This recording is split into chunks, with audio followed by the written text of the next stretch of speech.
कक्षा 10वीं। आज अपन कृतिका के पाठ 2 जार्ज पंचम की नाक पाठ का अध्ययन करेंगे। इसके लेखक कमलेश्वर जी हैं। जार्ज पंचम की नाक एक व्यंग्यात्मक निबंध है। इसमें सरकारी तंत्र की मजाक उड़ाई गई है।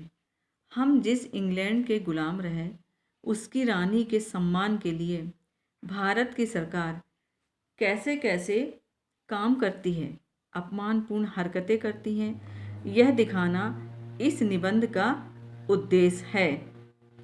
बात उन दिनों की है जब इंग्लैंड की रानी एलिजाबेथ द्वितीय अपने पति के साथ भारत आने वाली थी।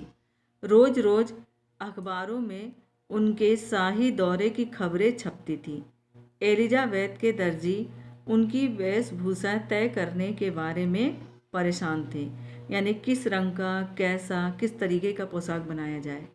इंग्लैंड के अखबारों की कतरनें भारतीय अखबारों में छपती थी कि रानी ने हल्के नीले रंग का सूट बनवाया है जिस पर 400 पाउंड का खर्च आया है।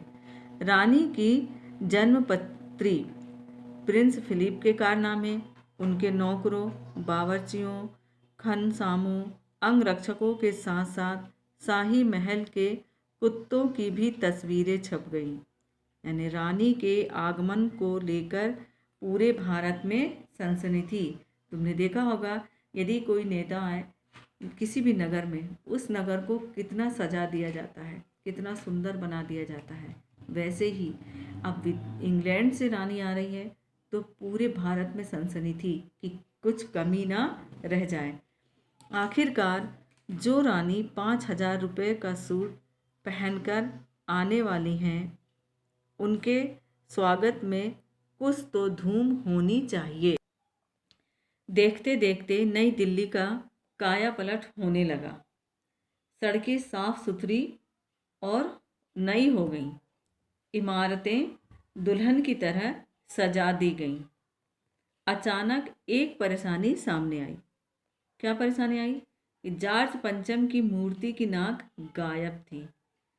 पहले भी इस नाक के लिए राजनीतिक आंदोलन और बहसें हो चुकी थी, परंतु जैसा कि होता है राजनीतिक आंदोलनों का कोई हल नहीं निकल सका।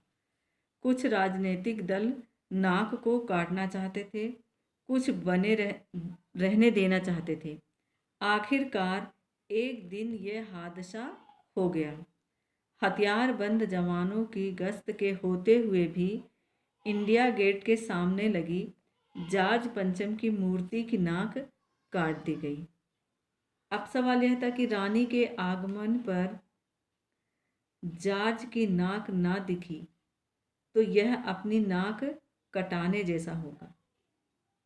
ठीक है, यानी कि उनको लगा कि अब यह अपना भी अपमान हो जाएगा। देश के शुभ चिंतकों की एक बैठक बुलाई गई। सभी ने कहा कि रानी के आगमन तक कटी हुई नाक वापस लग जानी चाहिए। उच्च स्तर पर सलाह मशवरे हुए। आखिरकार एक मूर्तिकार को फौरन दिल्ली बुलाया गया। मूर्तिकार पैसों के मामले में लाचार था, यानी कि वो बहुत गरीब था। उसने शासकों के चेहरों पर बदहवासी देखी, आंसू देखे। तभी उसने आवाज़ सुनी कि जार्ज पंचम की नाक लगानी है। मूर्तिकार ने कहा, नाक लगा दूंगा, परंतु मुझे बताइए कि इस लाट का पत्थर कहाँ से लाया गया था। कैसे बताएं कहाँ से लाया गया था? किसको मालूम था कि पत्थर कहाँ से लाया गया था? शासकों के चेहरों पर हवाइयाँ उड़ गईं। आखिरकार पुरातत्व विभाग की फाइलों के ढेर खोले गए, परंतु कुछ पता ना लग सका। शासक परेशान हो गए। एक खास कमेटी बना दी गई। उसे नाक लगाने का काम सौंप दिया गया। क्या होता है, कमेटियां बना दी जाती हैं, सबकी अपनी अपनी जिम्मेदारियां दे दी जाती हैं कि तुम्हें ये काम करना है, ये काम करना है, ये काम करना है। तो अब ये ऐसी स्थिति बनी थी तो एक कमेटी बना दी गई और उन्हें कहा गया कि अब नाक लगाने का काम तुम्हें करवाना है। ठीक है, आगे देखें। मूर्तिकार ने कमेटी को सुझाव दिया कि मैं देश भर के पर्वतों पर जाकर पत्थर की किस्म का पता लगाऊंगा और पत्थर खोज लाऊंगा, है ना। कमेटी के सदस्यों की जान में जान आई, यानी उन्हें ऐसा लगा कि अब काम हो जाएगा, यानी रानी आएगी तो हमारी इज्जत रह जाएगी। इस प्रकार से उन्हें थोड़ी सी तसल्ली हो गई। सभापति ने भाषण भी जारी कर दिया, यानी थोड़ी सी उमंग जाग गई आशा की, तो उन्होंने भाषण जारी कर दिया।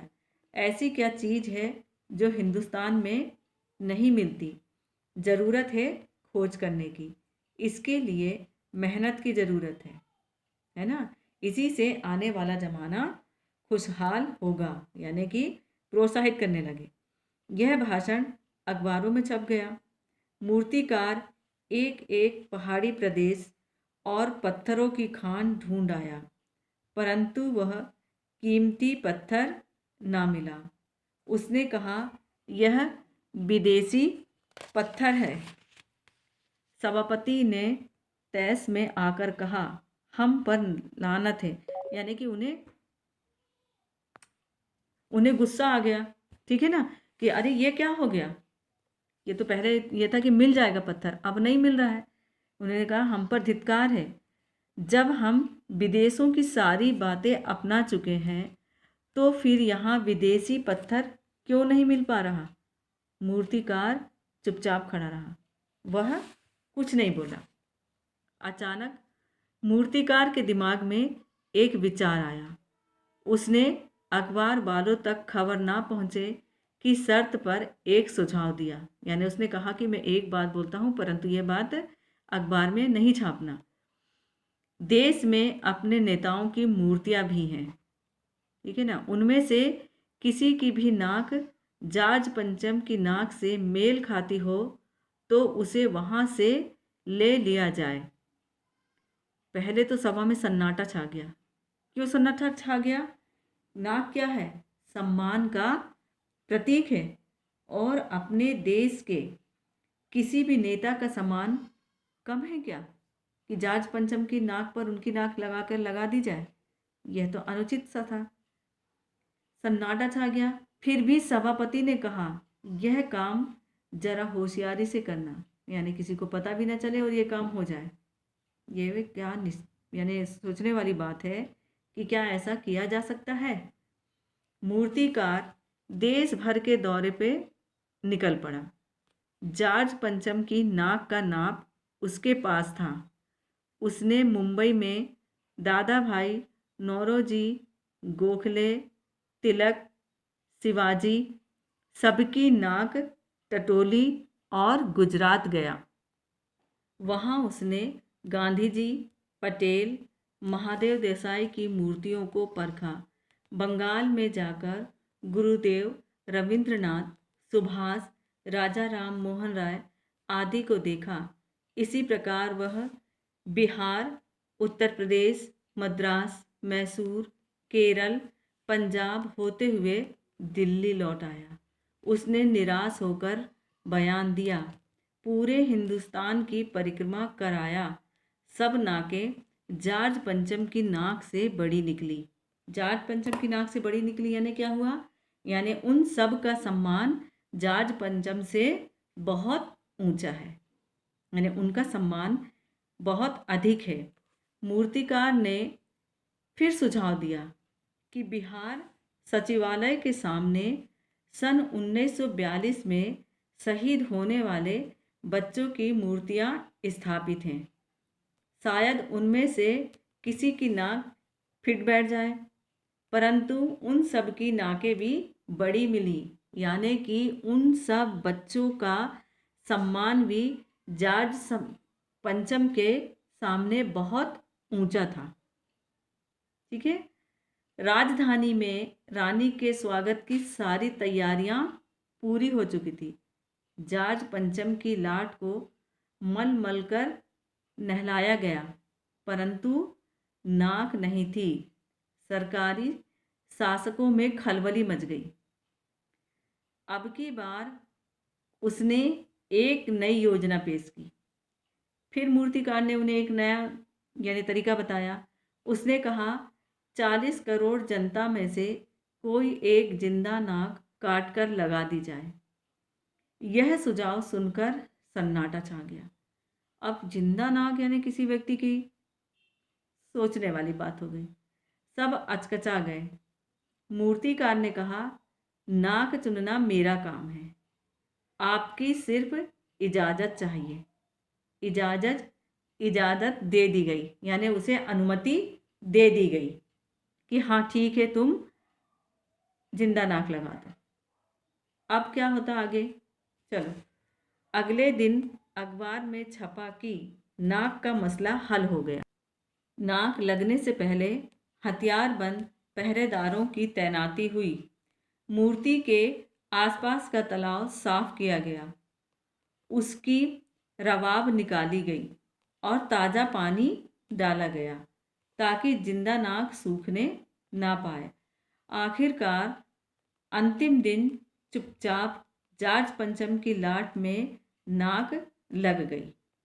सब अखबारों में छपा कि जार्ज पंचम के जिंदा नाक लगाई गई है, यानी ऐसी नाक जो पत्थर की नहीं लगती। लेकिन उस दिन अखबारों में किसी उद्घाटन सभा, अभिनंदन मानपत्र देने या स्वागत समारोह का समाचार नहीं छपा। सब अखबार खाली थे। पता नहीं क्यों। नाक तो एक ही चाहिए थी, और वह भी एक मूर्ति या बुत के लिए। यह पाठ यहीं समाप्त होता है। इस पाठ को आप ध्यान से पढ़ेंगे।